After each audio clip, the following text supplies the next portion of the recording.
Hello everyone, it's Maddie with Spectrum Art Creations.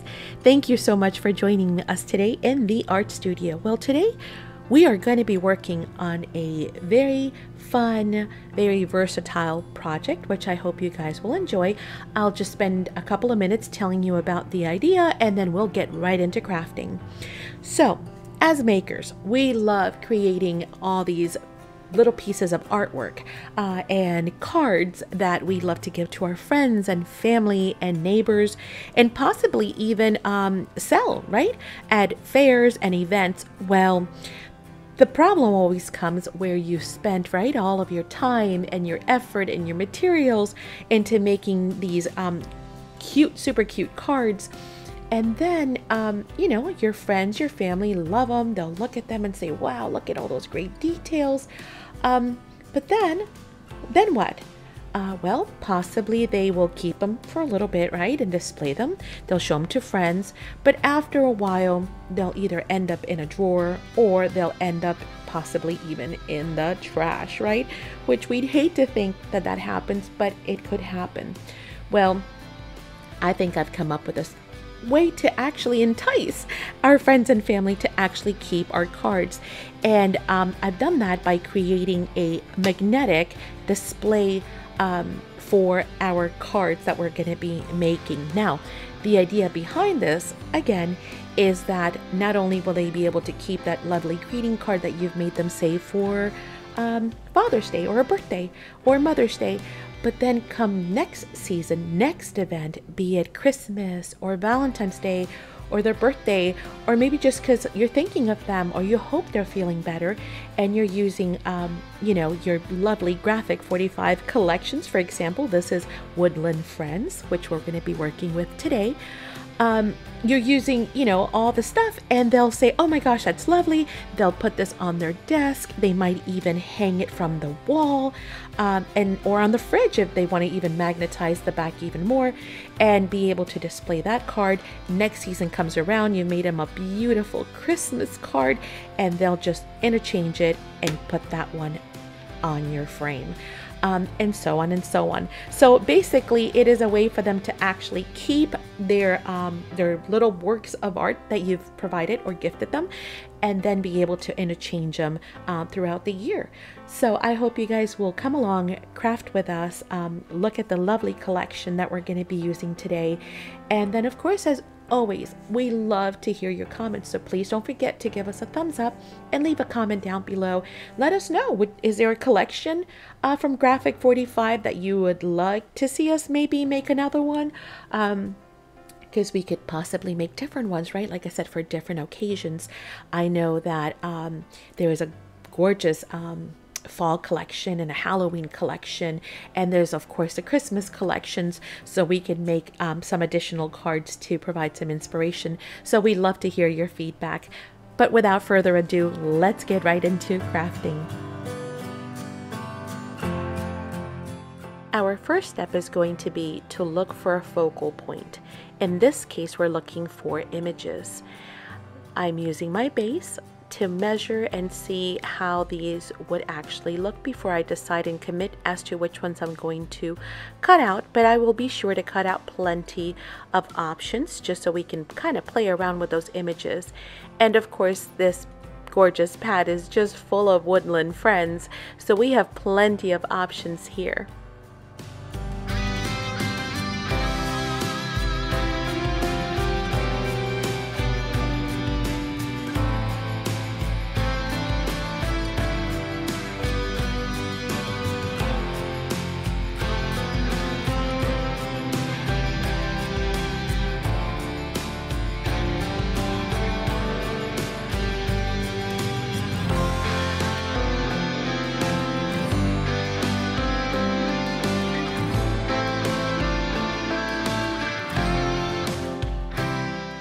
Step number 2 is going to be to find our background papers.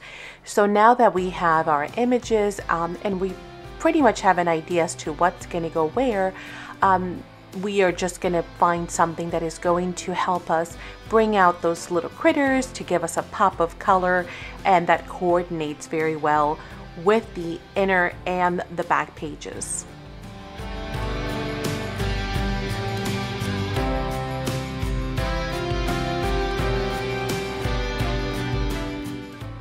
cutting, matting, and adhering our bases is going to be step number 3.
Distressing is always optional, but I do think that it actually adds that finished look to our projects. Plus, it also helps to blend the pieces together.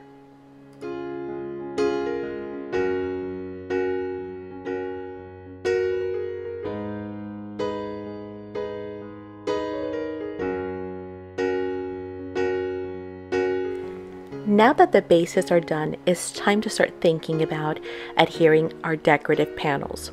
Now in this, we have got to be careful. We've got to stop and think of 2 things. We got to stop and think about the closures, which are coming up, and I'll go over that in a little bit.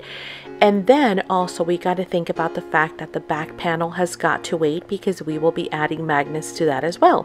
And again, that's also coming up, so we'll go over that.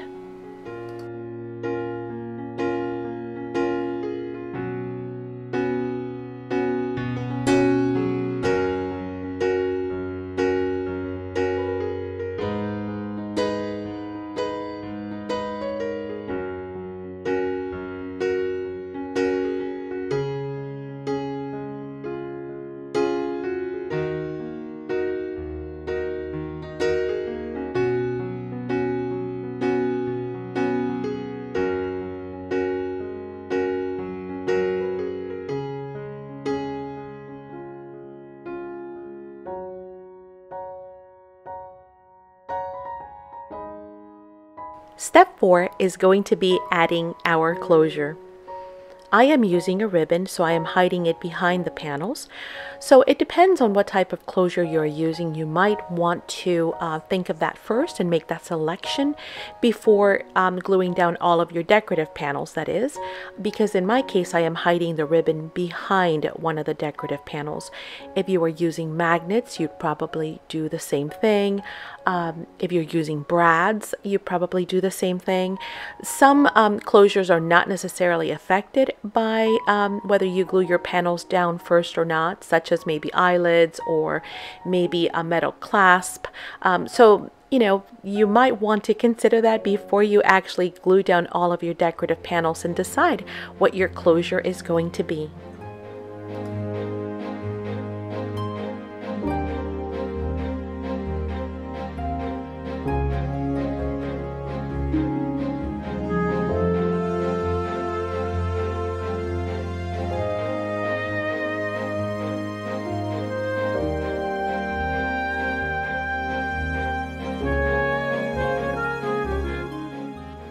Here I'm deciding which panel goes in which direction, so be cognizant of that.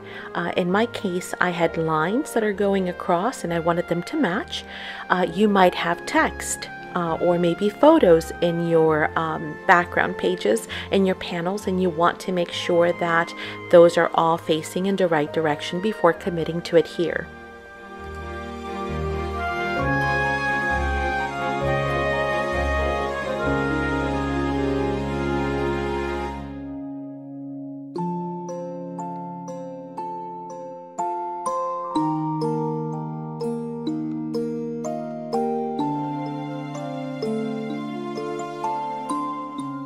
Step 5 is going to be adding our magnets to the back panel.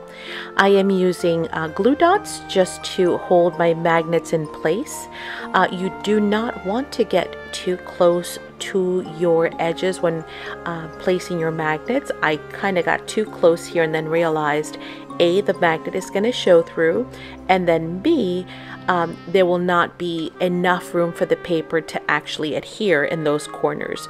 So I'm removing the glue dot. Luckily, they're easy to remove with just a little bit of scraping, and they will not damage your paper, which is why I like using glue dots versus committing to, say, an adhesive, a permanent adhesive. So again, that's just a really quick tip. Make sure that you move your magnets away from the edges.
Now this particular design or template has holes which allow you to thread through ribbon or fibers if you'd like.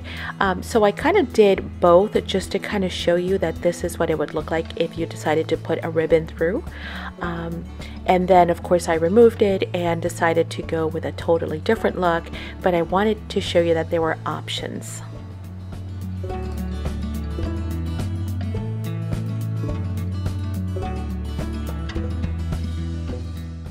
Here, as you can see, I've removed the blue ribbon, and I've actually decided to go with something a little bit more neutral, just some really pretty ribbon. And of course, if you wanted to make it more masculine or maybe more steampunk, you could use chains, you could use all kinds of other, maybe washi tape, some lace if you wanted to make it more girly, maybe more shabby chic. So lots of great options here as well.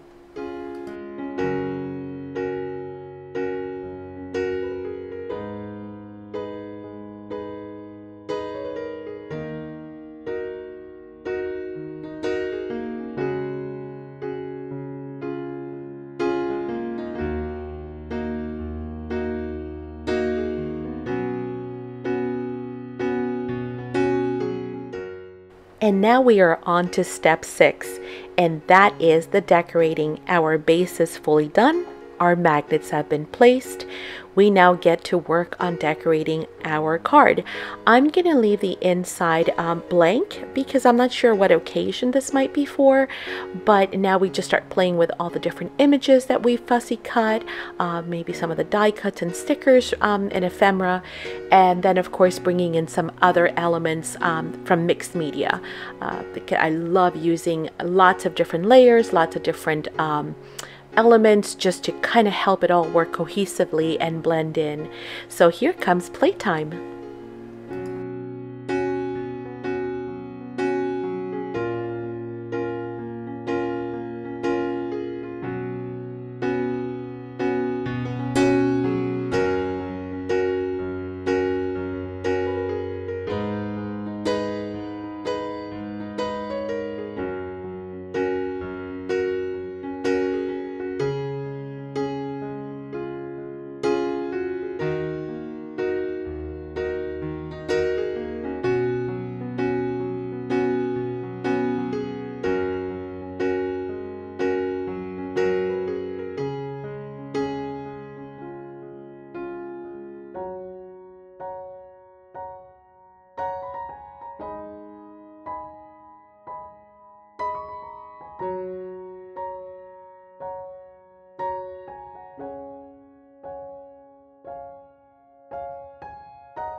And our front cover is done.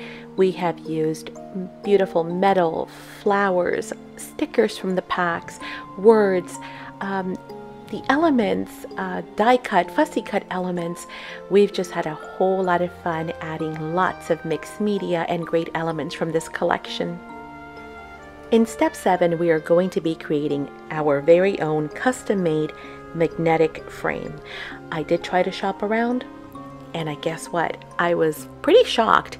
Most of the frames that I found online that were in the size that I was looking for range anywhere from $20 to $30. And they were not even magnetized. They were just plain frames, which I would still have to alter. Well, luckily for us, Graphic 45 chipboard sheets to the rescue. I took those and I created our own custom frame using all kinds of different mediums, spackling, crackle paste, acrylic paints. What else did we put on there? Oh, then later on you will see I will also be doing some faux leather spraying and some waxes as well to get into those cracks. But it actually looks like a rusted or rustic old wooden frame, which is phenomenal because all it is chipboard, right? So great way to actually make your own custom frames for a fraction of the cost.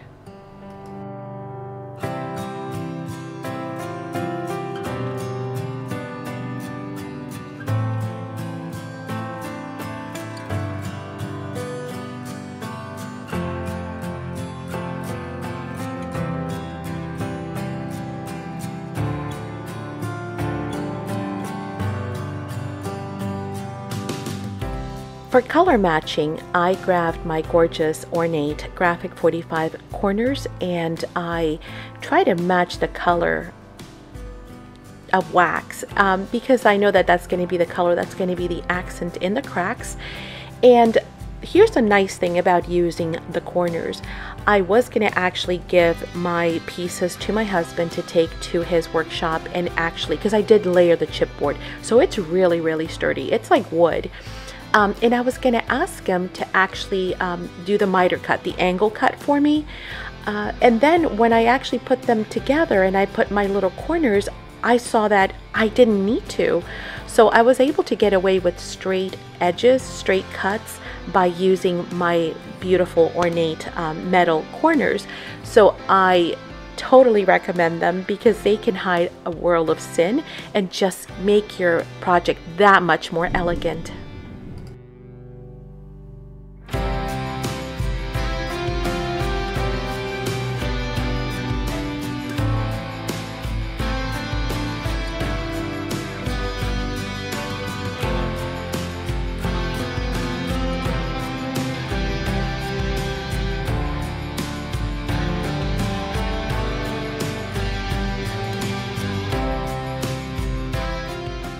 And just adding some finishing touches such as some faux leather sprays to make the project a little bit more age and to flow together. But our project is completed. We hope that you guys have enjoyed it. We hope that you guys will give it a try. We love to hear some feedback and comments. If you are not subscribed, please do subscribe and leave us a thumbs up. Thank you so much for joining us here in Spectrum Art Creation Studio. We hope that you guys will have a wonderful day.